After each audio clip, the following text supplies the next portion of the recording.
Hello guys, welcome back to my channel drama series part 11 तक की story आपको पिछले वीडियो में बता चुकी हूँ, जिसका लिंक आपको मेरे वीडियो सेक्शन में मिल जाएगा। पिछले एपिसोड में आपने देखा था कि डॉक्टर राज को बताता है कि अवनी ने उसकी बहुत ही देखभाल की है और तुम बहुत ही लकी हो जो तुम्हें इतनी अच्छी और प्यार करने वाली वाइफ मिली है। तो राज ये सब सुनकर बहुत ही खुश होता है। आगे अवनी राज को घुमाने के लिए बाहर लेकर जाती है तो राज अवनी से पूछता है, अब बताओ तुम वापस क्यों नहीं गई? तो अवनी कहती है, क्योंकि मेरे पास कोई अच्छा सा रीजन ही नहीं था। अगर मैं वापस चली गई तो मैं उन लोगों को क्या बताऊंगी कि मैं कहाँ थी। तो राज कहता है, तुम उन लोगों को सारी सच्चाई बता सकती हो। तो अवनी कहती है, मैं ऐसा नहीं कर सकती। अगर मैंने सारी सच्चाई बता भी दी तो भी कुछ नहीं होगा। तो राज कहता है, तुम्हें मेरी फिक्र हो रही है? तो अवनी कहती है, ऐसी कोई बात नहीं है। तुम्हें हमेशा क्यों लगता है कि मैं तुम्हारी फिक्र ही करती हूँ? और यहाँ पर दोनों में थोड़ी सी नोकझोंक हो जाती है। आगे राज को डिस्चार्ज मिल जाता है और वो अपने घर वापस चला जाता है।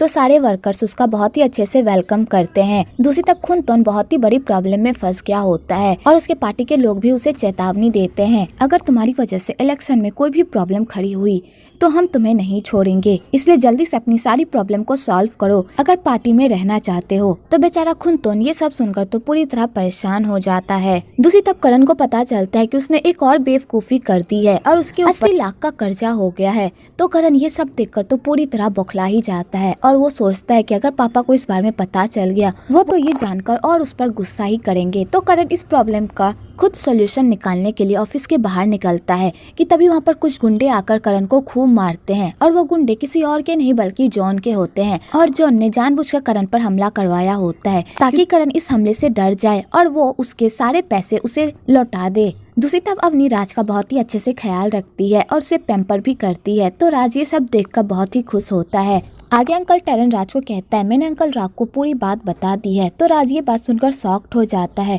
तो अंकल टेरन कहते हैं, मैंने राज को सारी सच्चाई इसलिए बता दी क्योंकि मैं नहीं चाहता था कि उन्हें बाद में कुछ भी पता चले और बाद में उन्हें कोई दुख हो, इसलिए अंकल राज तुमसे मिलना चाहते हैं। तो राज कहता है, ठीक है मैं उनसे मिल लूंगा, वो तो मुझ पर बहुत ही गुस्सा होंगे ना। तो अंकल टेरन कहते हैं, तुम्हें पता है ना वो तुमसे नाराज जरूर हो सकते हैं पर वो तुम पर कभी गुस्सा नहीं कर सकते। और एक बात, अंकल राज से मिलने से पहले तुम अपने आप से पूछो आखिरकार तुम अपनी लाइफ से क्या चाहते हो, क्योंकि मुझे पता है तुम्हारे दिल में कुछ और है और तुम्हारी जुबान कुछ और ही बोल रही है। इसलिए खुद डिसाइड करो कि आखिरकार तुम अपनी लाइफ से क्या चाहते हो, तभी तुम अंकल राज को सही सही जवाब दे पाओगे। तो राज ये बात सुनकर सोच में पड़ जाता है। आगे राज सोया हुआ होता है तो अवनी उसके रूम में आती है सोने के लिए, क्योंकि राज की तबीयत ठीक नहीं होती। अवनी उसके रूम में सोने के लिए आती है ताकि वो उसकी देखभाल कर सके। तो राज सीधा अवनी को शादी के लिए पूछ देता है। तो अवनी ये सब सुनकर पूरी तरह शॉक्ड हो जाती है। तो राज कहता है, आज न कल तुम्हें शादी करनी ही है, या तो तुम मुझसे शादी कर लो या तुम वरीन से शादी कर लो। तो अवनी को इस बात पर बहुत ही गुस्सा आ जाता है और वो कहती है, तुम होते कौन हो मेरी लाइफ का फैसला करने वाले? मैं किसी से भी शादी करूं तुम्हें इससे क्या? तो राज कहता है, मैं तुम्हारी भलाई के लिए कह रहा हूं, अगर तुम ऐसे ही यहाँ से गई तो सब तुम्हारे कैरेक्टर पर सवाल उठाएंगे, लेकिन अगर तुम शादी करके यहाँ से गई तो फिर तुमसे कोई भी कोई सवाल नहीं पूछेगा और न ही तुम पर कीचड़ उछालेगा। इसलिए फैसला तुम्हें करना है कि तुम मुझसे शादी करोगी या वरीन से। तो अवनी को इस बात पर तो और मिर्गी का दौरा पड़ जाता है और वो कहती है, अगर ऐसी ही बात है तो मैं बुआन से शादी कर लूंगी और मैं सबको ये कह दूंगी कि मैं बुआन की वाइफ हूँ, तब तो किसी को कोई फर्क नहीं पड़ेगा ना। तो राज कहता है, लेकिन मैं तुम्हें एक बात बता दूं, बुआन की शादी हो चुकी है और उसकी वाइफ बहुत ही सुंदर है। तो अवनी को इस बात पर तो और गुस्सा आ जाता है क्योंकि राज उसकी बात पर टॉन मार रहा होता है। तो अवनी कहती है, फिर मैं बताऊंगी कि मैंने एक जंगली जानवर से शादी कर ली है जिसे मेरी जरा सी भी फिक्र नहीं है। और अवनी ये कहकर सो जाती है। दूसरी तरफ करण शिल्पा के बाप के काम करने की जगह पर जाता है तो वहाँ पर उसकी मुलाकात शिल्पा से हो जाती है। तो करण कहता है, तुम कैसी हो? तो शिल्पा कहती है, मैं ठीक हूँ, लेकिन तुम्हें इतनी चोट कैसे लगी?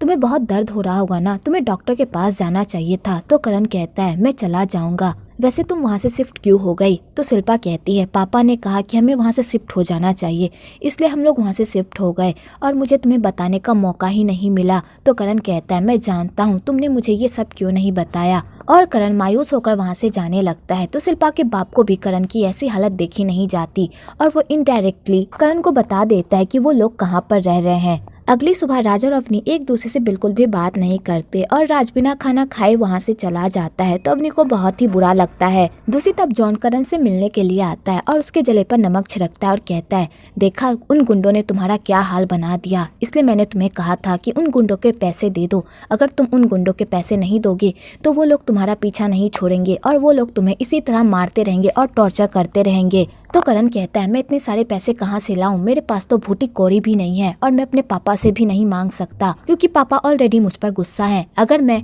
अवनी को किसी तरह ढूंढ लूं तब शायद पापा का मूड ठीक हो जाए और वो मुझे पैसे देने के लिए तैयार हो जाए। तो जॉन कहता है ये अवनी कौन है? तो करण उसे पूरी बात बताता है।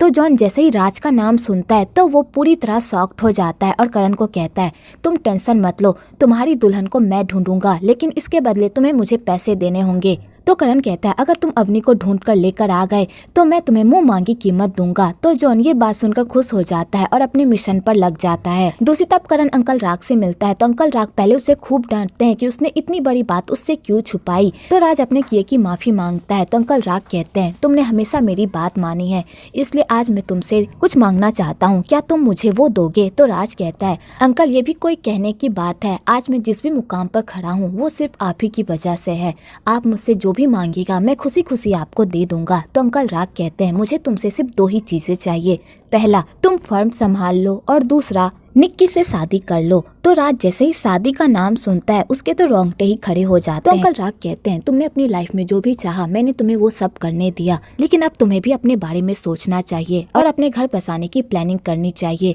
मैंने निक्की के पेरेंट्स से बात कर ली है, वो लोग राजी हैं। अब तुमने भी हाँ कर ही दी है तो मैं शादी की तैयारियां स्टार्ट कर देता हूँ। तो बेचारा राज अपने अंकल के सामने कुछ भी नहीं कह पाता कि वो ये शादी नहीं करना चाहता। दूसरी तरफ अवनी राज से बहुत ही गुस्से में रहती है पर वो राज को बहुत मिस भी कर रही होती है कि तभी उसकी नजर राज के आईपैड पर पड़ती है जहाँ पर निक्की के ढेर सारे मैसेज होते हैं। तो अवनी जैसे ही निक्की के मैसेज देखती है तो उसे बहुत ही जलन होती है। आगे राज और अवनी एक दूसरे से बात करते हैं तो राज कहते हैं तुम ठीक हो ना, तुमने किसी को परेशान तो नहीं किया? तो अवनी कहती है मैं कोई छोटी बच्ची नहीं हूँ जो मैं हमेशा सबको परेशान करती रहूँ। वैसे ये निक्की कौन है जो तुम्हें बहुत ही मैसेज करती है? तो राज कहता है क्यों तुम्हें जलन हो रही है? वैसे निक्की मेरी होने वाली दुल्हन है, जैसे वरीन तुम्हारा होने वाला दूल्हा है। यहाँ से जाने के बाद तुम वरीन से शादी कर लोगी और मैं निक्की से शादी कर लूंगा। तो अवनी को ये बात सुनकर बहुत ही गुस्सा आता है और उसे जलन भी होती है। आगे करण बहुत ही परेशान रहता है तो वो शिल्पा से मिलने के लिए जाता है ताकि वो उससे अपनी प्रॉब्लम शेयर कर सके।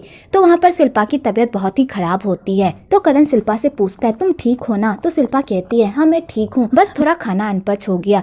वेल यहाँ पर शिल्पा करण को ये बात नहीं बताती कि वो प्रेग्नेंट है। आगे शिल्पा करण की बहुत ही अच्छे से केयर करती है तो करण शिल्पा से अपनी सारी प्रॉब्लम शेयर करता है।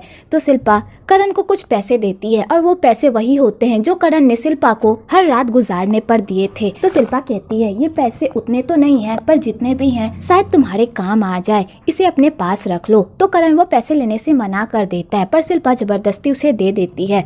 वेल करण को बहुत ही बुरा लगता है कि उसने शिल्पा को किस तरह ट्रीट किया, पर शिल्पा हमेशा उससे इतना प्यार करती थी और हमेशा उसकी केयर करती थी। वेल करण को फाइनली अपने किए पर पछतावा हो रहा होता है। तब खुनतोन को जब करण के दूसरे कारनामों के बारे में पता चलता है वो तो पूरी तरह आग बबूला ही हो जाता है और वो करण को खूब डांटता है और कहता है पता नहीं भगवान मुझे किस पापों की सजा दे रहा है जो मेरे घर ऐसा नालायक बेटा पैदा हुआ जिसे दुनियादारी की कोई समझ ही नहीं है सिवाय आवारागर्दी करने के अलावा।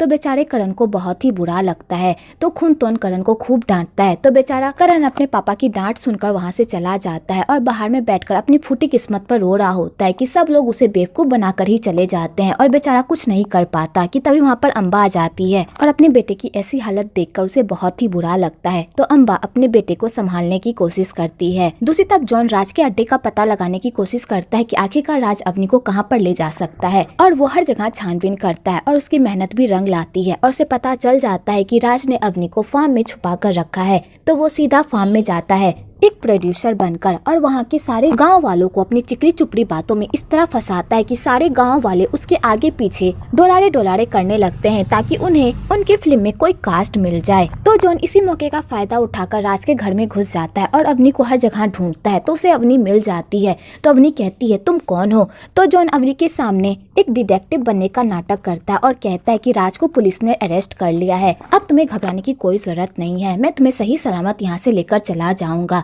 तो अवनी कहती है राज ने मेरे साथ ऐसा वैसा कुछ भी नहीं किया है। तो जॉन कहता है अगर तुम राज को बचाना चाहती हो तो तुम्हें मेरे साथ चलना होगा और वहाँ पर जाकर गवाही देनी होगी, तभी राज की जान बच सकती है। तो अवनी जैसे ये सुनती है कि उसकी वजह से राज प्रॉब्लम में है तो वो पूरी तरह टेंशन में आ जाती है और बेचारी सोच में पड़ जाती है कि वो जॉन के साथ जाए या ना जाए।